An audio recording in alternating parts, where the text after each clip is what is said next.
Okay, today I'm going to compare two different style hems we can do in our home sewing machine when it comes to hemming our jeans.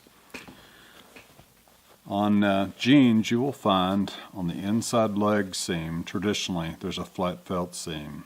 And what that means is the seam is kind of interlocked like this, and so we end up with 3 layers of fabric for each fold.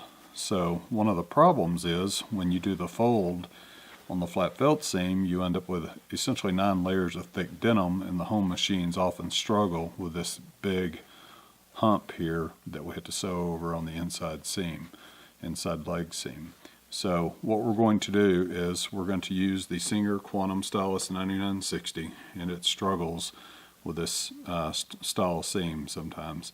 So I'll sew the first seam where we've taken and we've used a technique of cutting out the first fold. So this is only on the inside leg seam. On the outside seam it's serged, so generally the machines don't have any trouble with the serged turn, so I'm not going to sew over that. I'm just going to sew over the inside leg seam of each one of these, one with a cutout, other without, and we'll listen to the machine and see how it performs between the two. One of the things you want to do is do your double fold and then unfold it. You want to cut to the first fold line right there on the flat felt seam. So just cut that little piece out and then refold your pants, and you want to put fray check on the edge here. So you can pick it up at any fabric store. I've actually seen it in Walmart, also the stores that still have the sewing sections. Hobby Lobby, any of those kind of places will have it. But get this, apply a couple of drops on there. I kind of rub it in to get it into the fabric nicely. Let it dry, and then you can go on about doing your hem. So let's go ahead and do our double fold here, and I'll sew this seam up, and let's see how it does. Okay, we've got the Singer Quantum Stylus 9960 set up. I'm using a stitch length of 3.5. I've got my needle moved all the way over to the left, and I'm using my blind hem foot as my guide to give me a good straight stitch. I'm only going to stitch over the flat felt seam where we've done the cutoff on this. So I want you to listen to the machine as it goes over it, and we'll compare it to the one that's been uncut to see what the difference is.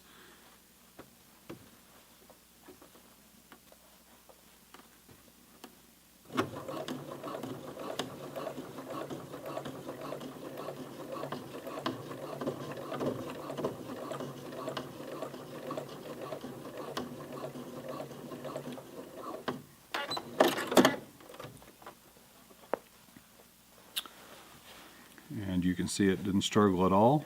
Nice clean seam, no skip stitches. Everything looks good. Okay, let's move over to the next one. This is the one that has not been trimmed. We're going to compare how the machine performs when we don't trim the seam and see if it makes a big difference.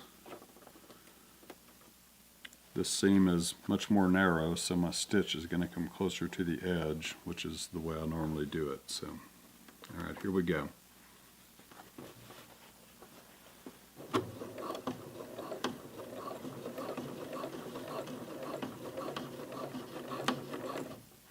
Okay, it's at the seam, and the foot's already catching on the side seam on this one, and it didn't on the previous one, so let me see if I can get it up and over the seam.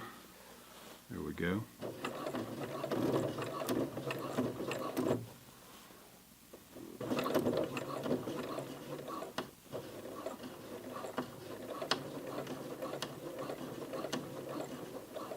Okay,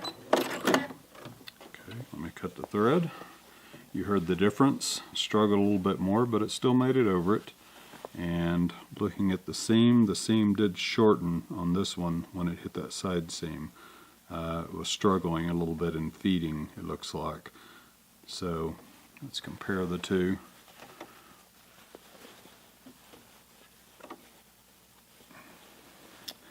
This is the one that's cut. You can see it's a little bit wider, and we've got a nice even seam. And then on the uncut one, we've got shorter seams. It actually pushed the seam over a bit. I should have paid a little bit more attention to keeping those straight, which I normally do, but anyway, that can show you the difference in cutting that off. It's up to you. If your machine struggles, you can cut it off. If not, and you can get over this cleanly. It's a little bit cleaner hem because you haven't done the cut, but either way will work fine. Just be sure and use the free check on the edge of it, and I think you'll do good. Hope this demonstration's helped you out. Please let me know if you have any questions.